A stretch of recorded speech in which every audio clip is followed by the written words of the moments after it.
Nuestra facilitadora invitada del día de hoy ha logrado conquistar audiencias gracias a su alto nivel de experticia en lo que es la dinámica de grupo y el diseño instruccional. Es consultora, facilitadora, profesora universitaria y hoy viene a compartir con nosotros una cantidad de herramientas que permitirán entender cuáles son esos principios del diseño instruccional para la facilitación. Escampo Laponte es mi invitada del día de hoy entre facilitadores.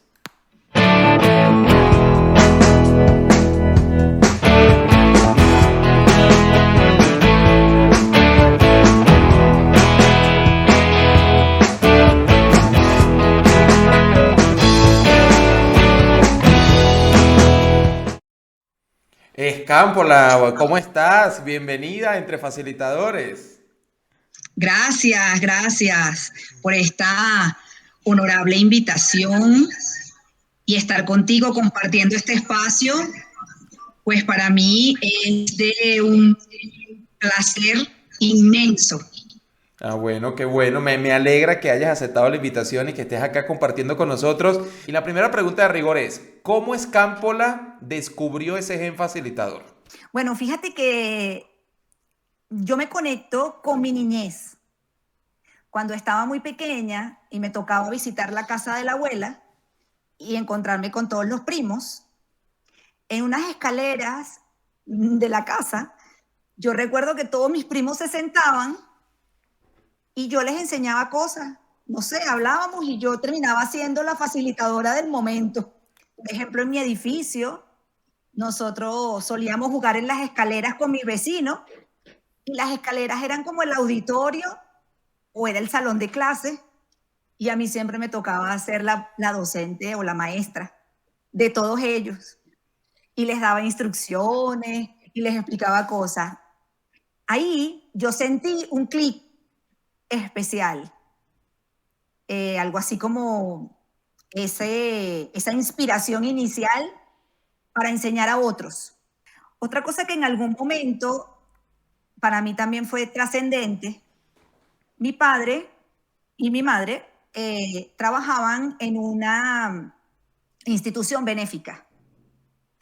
Y en esa institución benéfica había una señora que limpiaba y ella pasaba de los 60 años. Entonces esta señora no sabía ni escribir ni leer. En su momento de almuerzo, yo me iba al trabajo de mis papás y me dediqué a enseñar a leer y a escribir a esta señora.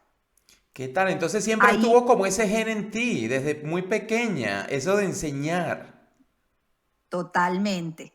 Y un tercer momento clave en todo esto, yo me formé con las hermanas salesianas, con grupos juveniles. Entonces estaba el grupo juvenil y estaba el movimiento prejuvenil salesiano, donde los del juvenil éramos animadores de los más pequeños. ¿Puedes recordar, Escámpola, en este momento a gente, personas específicas que hayan sido así como muy marcantes para inspirarte en este tema de la facilitación? Sí, bueno, yo recuerdo en mis inicios, por ejemplo, en esto del movimiento juvenil, el padre Aníbal, por ejemplo, fue una figura importante porque sus facilitaciones, sobre todo fíjate para que veas, facilitaciones que no eran exclusivamente de tema religioso, sino era de crecimiento personal. Y fíjate que una de las cosas que yo trabajo mucho son temas del área blanda Del ser. o todo lo que tiene que ver el ser. Tuve algunas salesianas trascendentes también, Sor Alicia, Sor Margarita, Sor Maigualida. Entonces, claro, las primeras que yo observé y modelé, y ahora concientizo que parte de mi estilo está muy impregnado de esas características que estuvieron mis primeros inspiradores. Campola, precisamente cuando hablamos de esos momentos de inspiración y ya cuando hubo un momento que tú dijiste, me voy a dedicar a esto, o sea, voy a ser facilitadora. ¿Recuerdas a que haya habido así como un punto de quiebre, un punto específico que dijiste, esto es lo mío? Bueno, el primer momento en el que dije, voy a ser educadora, y ya mi papá tenía el combo listo, porque dijo, bueno, nada, yo administrador, tu hermano contador y tu administradora. Pero bueno, cuando le dije que me iba a cambiar de administración a educación, le dio así como un impacto, que me dijo, ¿tú estás segura de lo que me estás diciendo? Y bueno, él no estuvo muy de acuerdo. Yo lo convencí porque la mención de educación que yo estaba escogiendo era la del área empresarial. Y no me fui ni por integral ni por preescolar, sino me fui por ciencias pedagógicas. Entonces, bueno, así al final me dijo que respetaba mi decisión porque yo tenía que estudiar lo que verdaderamente a mí me hiciera sentido. Entonces, allí me respetó y yo me cambié y fui feliz. Ese fue entonces el punto de quiebre, ese momento de decidir qué estudiar en la universidad y ahí te fuiste por el tema de la educación y luego de facilitación. ¿Cuántos años podrías decir tú que tienes de carrera? Si te tocara como contabilizar, ¿cuánto tiempo en años lleva Escámpola facilitando profesionalmente? ¿Tienes ese cálculo, Escámpola? Sí, como 25. Como 25 años facilitando profesionalmente en aula, bien sea en aula o en empresas o fuera, en otras instancias, perfecto. 25 años es una larga trayectoria. ¿Te recuerdas esa primera experiencia de facilitación profesional? Bueno, una de las cosas que más recuerdo es que sudaba y yo solamente rezaba que no se me vieran las gotas, no importa que estuvieran por dentro, pero que no se me vieran en la cara o no se me vieran en el rostro. Pero sí, a mí me ha pasado que el tema del miedo escénico siempre se me iba como al estómago, Ok. como las maripositas. Sí se sienten las Pero maripositas. sí, yo sentí las maripositas, pero en los grupos juveniles y en mi formación desde muy pequeña, yo me formé en oratoria y me formé como en recomendaciones para poder trabajar con grupos. Y entonces yo miraba un punto fijo o trataba como de no mirarlos a todos. Otra cosa que siempre nos decían en la universidad, que nadie sabe tanto de lo que tú vas a decir como tú mismo. Nadie se sabe tu libreto, eso es así. Entonces yo con eso me lo decía a mí misma y eso me daba mucha fuerza para minimizar ese miedo escénico en algún momento. ¿Cuál ha sido tu ruta formativa? O sea, Escampo ha pasado te ha formado, has decidido capacitarte, formarte, entrenarte, certificarte en determinadas áreas del conocimiento que tú sientes que te pueden agregar valor a tu rol facilitador. Cuéntanos un poquito de cuál ha sido esa ruta formativa. Pues trataba siempre de apuntarme a, a buenas formaciones o siempre leía pues aquellas personas que tenían referencia como de tendencias como muy actuales. Cuando asistía, algunos yo los intimidaba sin hablar. Me decían, es que tú sabes sobre esto, cuando me presentaba. Y entonces yo decía, Dios mío, no, si yo vengo con la mejor disposición de aprender. Siempre has Y me tenido las esa disfrutaba, actitud, Escampo, de ver qué puedo siempre. aprender o qué le puedo sacar, aunque incluso ya sabiendo del tema. Sí, yo no tengo, yo nunca he tenido esa actitud de sobrada o de mucho, tú sabes, egocentrismo y decir, ay, no, Dios mío, estoy aquí aburrida y ahora le voy a dañar la facilitación al otro. Sino que intento escuchar, validar lo que ya yo sé y bueno, ver qué puedo aprender del momento. Vamos a empezar a hablar del estilo de Escámpola. Queremos ver a Escámpola en acción. ¿Cómo tú facilitarías un tema en 90 segundos? Un tema al azar. Bueno, será. Aquí en pantalla te presento unas cartas y en esas cartas tenemos tres variables, ¿no? Una es el tema a facilitar, como te digo, es un tema al azar. El segundo es el tipo de público al que le vas a facilitar ese tema en 90 segundos. Y la última es una estrategia recomendada que puedes usar dentro de esa facilitación. Entonces, si quieres, regálame el número y vamos a empezar a develar qué le tocará facilitar a Scam por el tema del 1 al 4. 3. El número 3. Y el número 3 es las ventajas de bailar en TikTok. ¿A qué público le vas a dar esas ventajas o esas recomendaciones? Un número del 1 al 4. 2. El 2. Y el 2 es a futbolistas. ¿Y qué estrategia puedes utilizar dentro de tu facilitación de 90 segundos? Del 1 al 4, ¿cuál eliges? Bueno, la 1. La uno, storytelling. Es decir, una historia que te permita hablar sobre las ventajas que implica bailar en TikTok a un público lleno de futbolistas. Son 90 segundos y Escámpola tiene su tiempo. Bienvenidos a esta experiencia de aprendizaje. En esta experiencia te voy a compartir la historia de un futbolista que utilizaba una estrategia del baile para activarse antes de la ejecución en un partido, pero además también la utilizaba como ejercicios para energizarse, para motivarse, para activar el cerebro, sus hemisferios cerebrales antes de un partido, para poder manejar mejor el balón. Entonces, este futbolista utilizaba el baile, pero no un baile convencional. Utilizaba el baile a través de la herramienta de TikTok. Entonces, él colocaba su cámara con la herramienta del TikTok. Utilizaba alguna plantilla que le permitía seguir los pasos y esos pasos ya le permitían calentarse. Y en lo que salía al campo, ya iba con energía, con una estrategia para meter gol. Gol, Escápola. Muy buena esa historia. Aquí tenemos el futbolista. Mire, ese futbolista se hizo famoso, se hizo viral. Se hizo viral. ¡Wow! Claro, haciendo bailes de TikTok para utilizarlo como maniobras al momento de manejar el balón y meter goles. Excelente. ¿Cómo dirías que es tu estilo, Escámpola? Si te tocara autodefinir tu estilo, ¿qué caracteriza a Escámpola cuando facilita? Bueno, fíjate que me caracteriza la cercanía, la empatía, el, el ser muy simpática. Por lo general no me muestro así seria, sino como muy sonriente.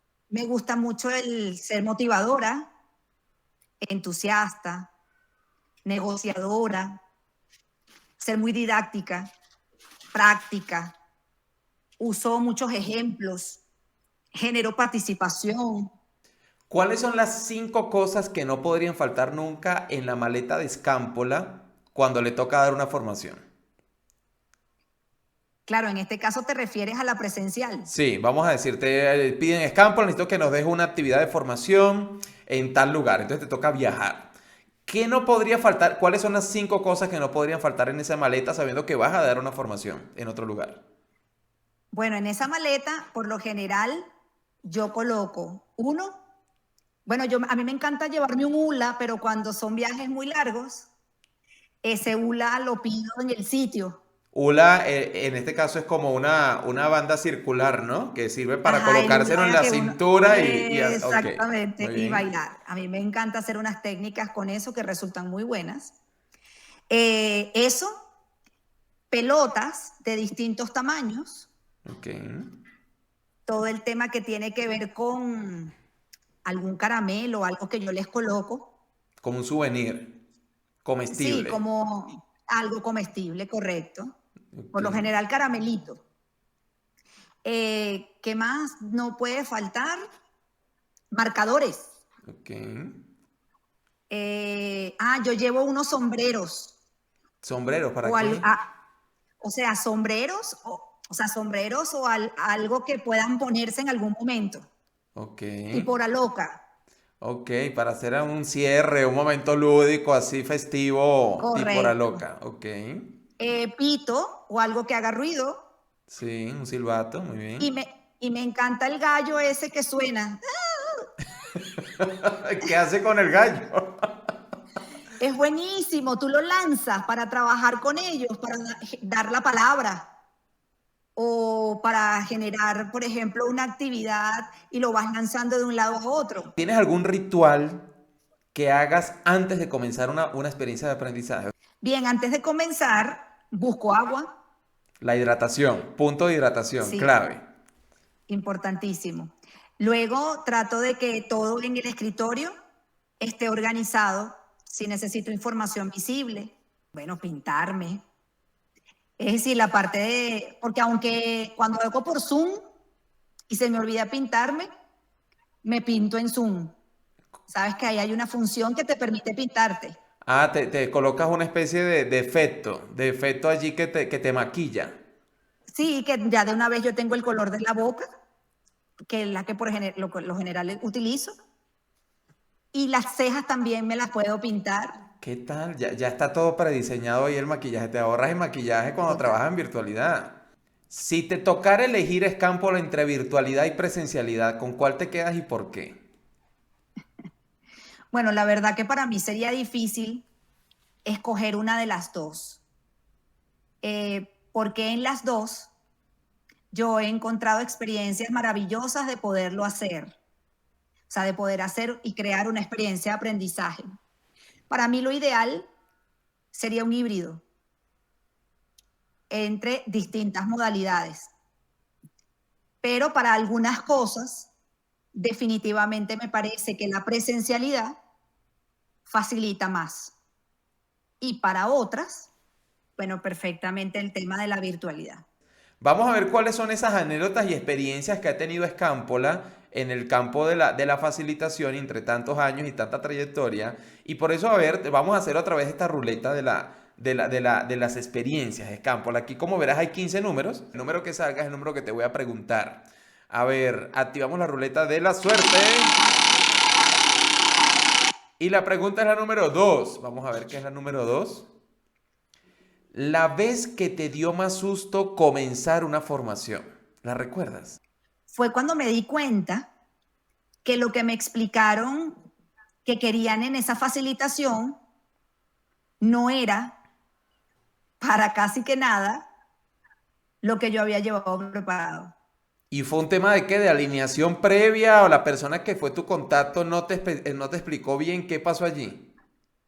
La persona que fue mi contacto, pues entiendo yo que me explicó lo que él interpretó, a pesar de que yo le hice muchas preguntas, hay detalles que no me puntualizó, sobre todo con los destinatarios que venían. Después se incorporaron otros nuevos y había como mucha variedad en la audiencia. Entonces, bueno, me tocó en la magia de la facilitación hacer cambios sobre la marcha. 14. A ver, la 14 es el mejor cofacilitador con el que hayas trabajado. Sí, recuerdo dos casos. Uno con Mercedes Martínez, que ella es coach y es facilitadora. En la presencialidad nos tocó facilitar y facilitamos para una empresa de gimnasios en el área personal, de crecimiento personal. Y una vez de atención al cliente. Y de verdad que con ella fue maravilloso. Pudimos, o sea, parecía como que habíamos ensayado aquello. Ella entraba, salía, yo Todo entraba, o fluye. sea, todo, pero un fluir espectacular. Y la segunda es con la doctora Yvonne Harvey, que hemos facilitado juntas y hemos estado en conferencias juntas y maravilloso. ¿Qué otra experiencia? 12. Y el 12 es una pregunta curiosa que te hayan hecho en alguna formación. Algo que te hayan preguntado que tú dijiste, ¿qué es esto? O sea, ¿por qué me preguntan esto? ¿Te acuerdas de alguna pregunta así súper curiosa que te hayan hecho? Sí, sí estaba casada. Ay, te pregunto delante de todo el mundo. Sí, y una vez también recuerdo que que un participante me dijo que si alguien me había dicho lo hermosa que era mi sonrisa. Y te imaginas cómo me puse. Y que ahí te pusiste de todos los colores Todos. No, yo sentía que la cara la tenía caliente. y dijiste, bueno, gracias, el siguiente. Sí, yo, ay, muchas gracias. No, no me lo habían dicho directamente. Yo por lo general ese tipo de cosas, pues se nota que tengo pena o que me pongo roja, pero las respondo. O sea, no me suelo, bueno, a menos que me estén diciendo una cosa Sí, que sea fuera de pasada de lugar. tono, subida de tono. Pero esta por lo general, pues respondo como con mucha fluidez y sigue el taller. Este tema de los principios del diseño instruccional es Cámpola. Y la primera pregunta que te hago es, ¿un facilitador tiene que saber diseñar? ¿Realmente es un requisito para ser facilitador? ¿Es una competencia añadida? ¿Es algo complementario? ¿Cómo ves tú el tema del diseño instruccional para un facilitador?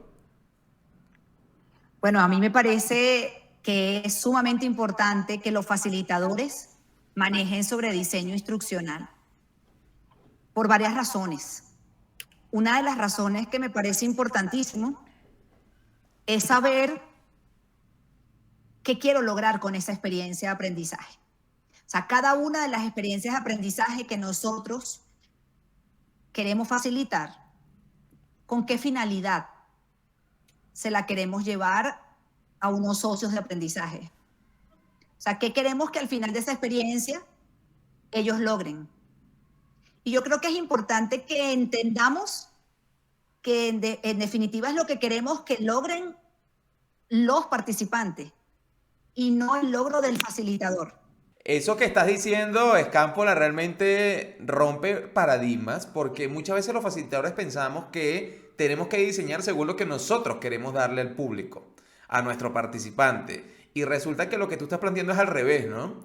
En este caso es qué necesita el participante para yo en función de esa necesidad diseñar algo que pueda cubrir, que pueda cumplir o satisfacer esa necesidad del participante. Esa es la lógica al momento de diseñar. Claro, porque yo me estoy centrando en lo que tú me estás diciendo es el propósito del facilitador. O sea, ciertamente encontramos que el facilitador tiene unos propósitos, pero cuando hablamos de objetivos, los objetivos no están centrados en el logro del facilitador, están centrados en el logro del socio de aprendizaje.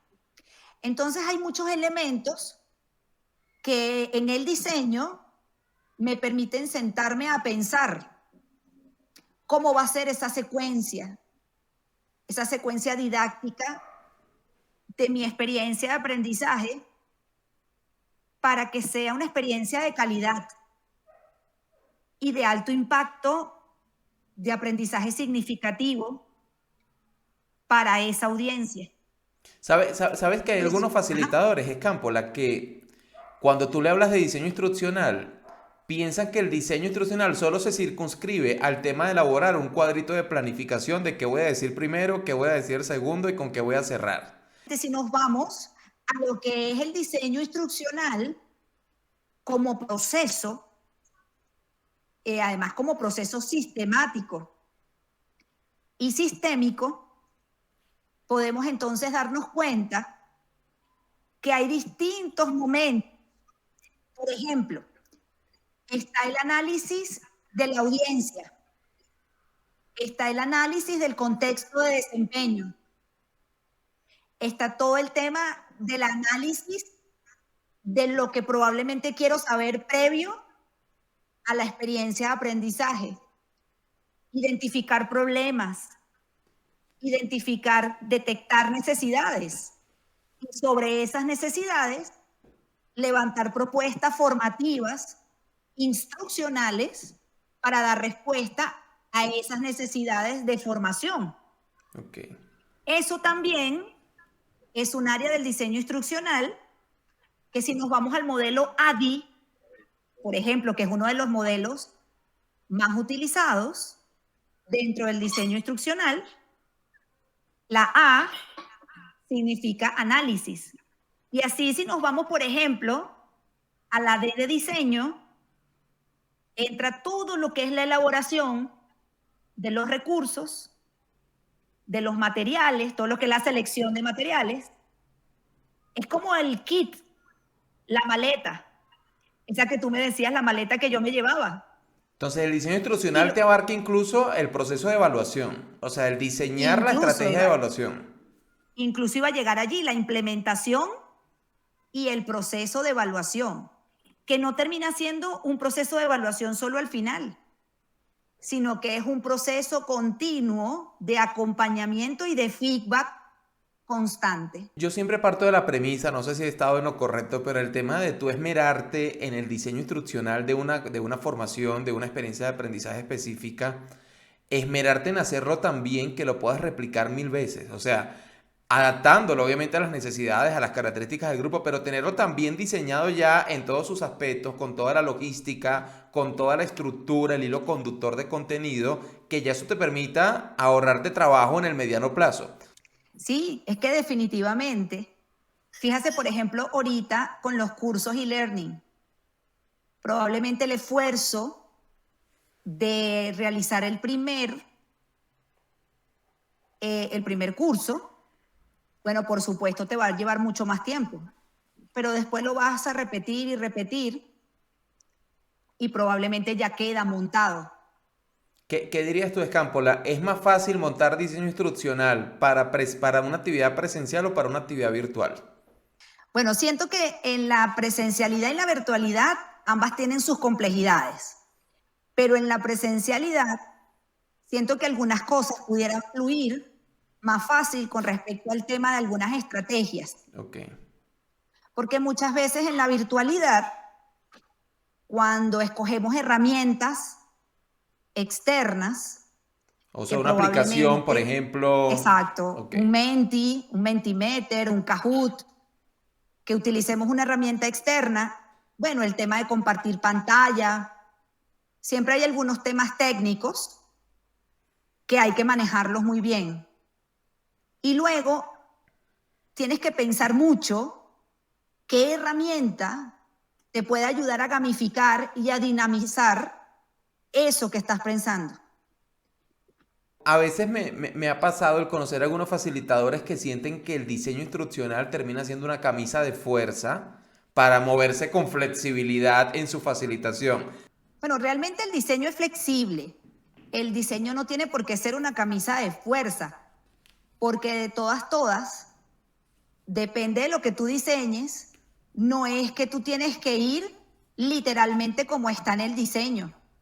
O sea, probablemente en el diseño tú articulas una serie de elementos que hagan que tu formación tenga calidad, contemple, por ejemplo, actividades que sean beneficiosas o que sean muy importantes utilizar en ese tipo de formación y que probablemente cuando improvisas o terminas haciendo lo que siempre haces, pero es complejo que en ese momento de la improvisación te vengan otras ideas que cuando estás sentado diseñando las puedes buscar. Y así entonces yo puedo incluso, basado en el diseño, estructurar mi presentación. Y capaz mi presentación va en esa misma línea. Y ya la misma presentación, para mí es ese guión que yo voy a ir siguiendo. Si viene un video, si viene una técnica. Entonces uno coloca una lámina, un slide, que te permita guiarte. ¿Cuáles serían esos tres principios claves que debería tener un facilitador para hacer un buen diseño instruccional? ¿Cuáles son esos tres principios que tú dices, mira, sí o sí hay que considerarlos para que puedas hacer un buen diseño?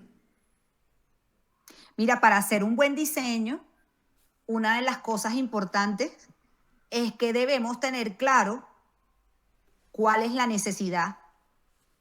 O sea, un buen diseño, un diseño exitoso, debe partir de una carencia, de una dificultad, de una necesidad, que luego tú, ese diseño, va a dar respuesta o al menos va a ayudar a minimizar esa situación problemática encontrada. Entonces creo que eso es un primer elemento importante. Ok. Otra cosa importantísima para los facilitadores es hacer ahora lo que en diseño se llama la curación de contenido,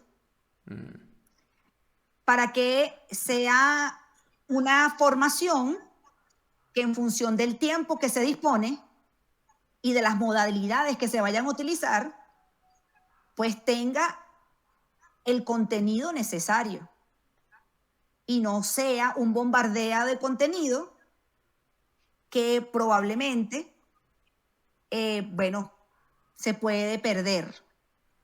Entonces siento que hay que seleccionar lo que aporta valor y lo que aportaría valor en esa formación. Y bueno, por supuesto, lo que te decía con respecto a tener claridad de qué es lo que queremos que se logre con esa experiencia de aprendizaje.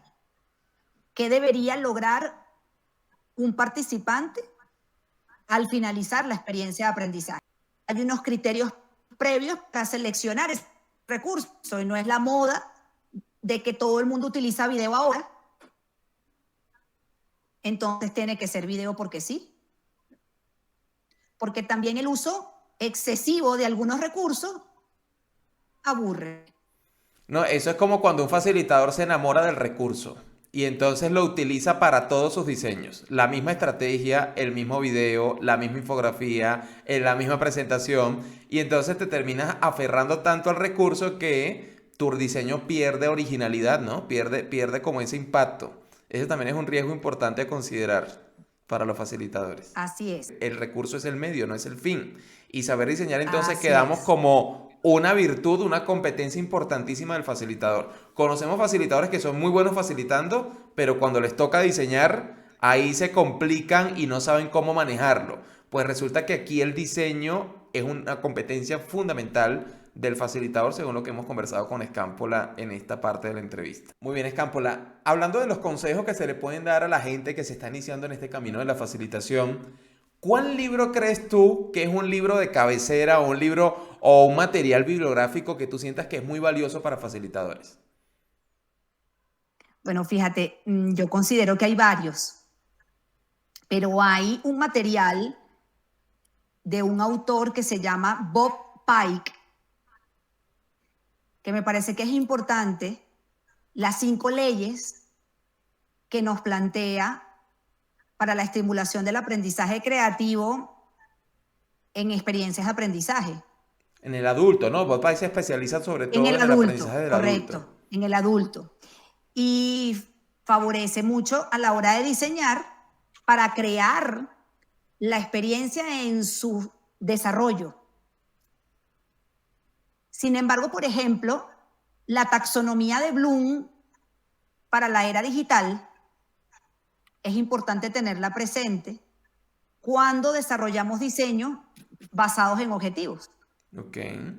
Y no perder de vista las metodologías de aprendizaje activo, como la gamificación, el design thinking, el visual thinking, aprendizaje cooperativo, aprendizaje colaborativo, aprendizaje basado en retos, en resolución de problemas, etc. ¿Cómo te imaginas la facilitación del futuro? ¿Qué crees que va a pasar con nosotros los facilitadores? ¿Cómo van a ser las experiencias de aprendizaje en el futuro no tan a largo plazo, sino más cercano? Yo siento que uno, en la utilización del método híbridos y de combinaciones de modalidades. Creo que va a ser importante el uso del mobile learning, o sea, todo lo que tiene que ver con el recurso de los teléfonos inteligentes, de las redes sociales, del tema del Telegram, del WhatsApp, o sea, todos estos recursos, así como lo presencial, como lo síncrono y como lo asíncrono. Okay. Entonces, bueno, creo que en el futuro vamos a tener una combinación de modalidades que, bueno, visto desde el diseño instruccional es muy interesante. Otra recomendación es que no dejemos por fuera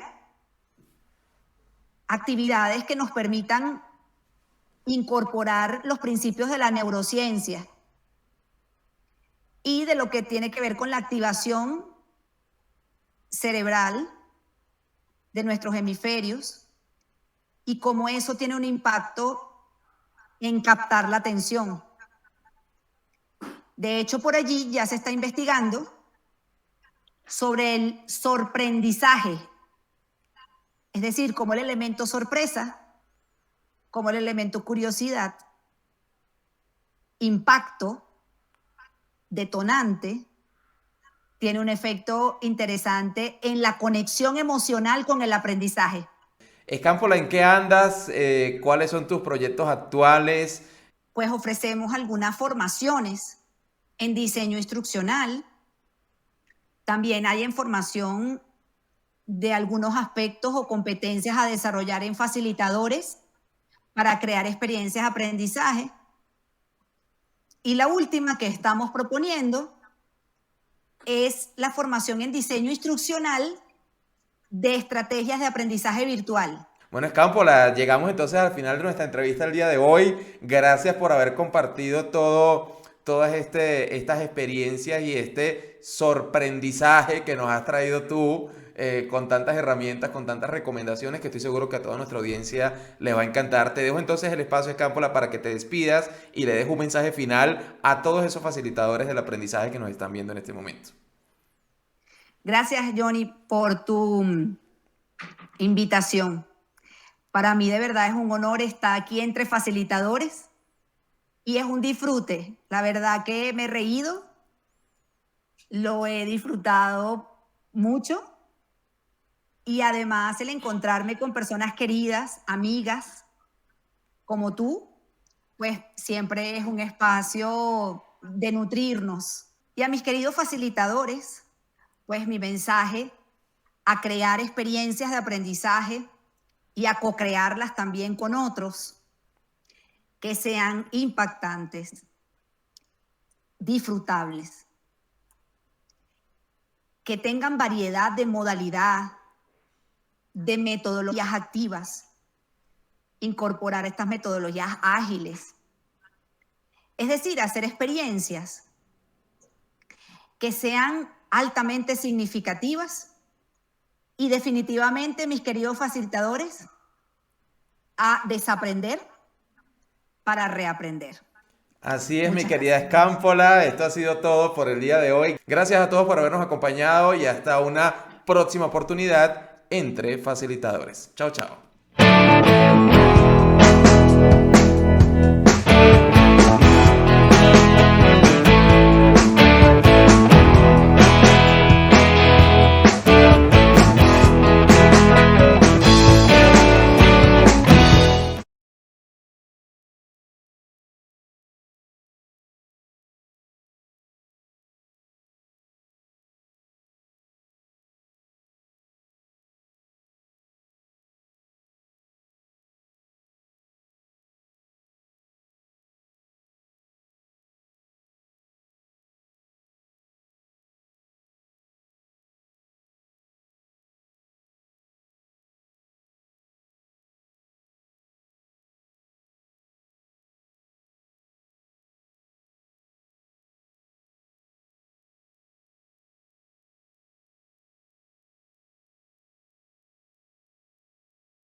Ser facilitador es Crear experiencias de aprendizaje. crear experiencias de aprendizaje. Y para eso estamos acá, porque tú tienes una gran trayectoria, Escámpola, facilitando en roles también, además de consultoría, roles gerenciales dentro del ámbito educativo, dando clases directamente en la universidad, facilitando ya como consultora en las organizaciones. Y hoy precisamente queremos conocer esas historias. La entrevista como tal se estructura en 5 momentos. Vamos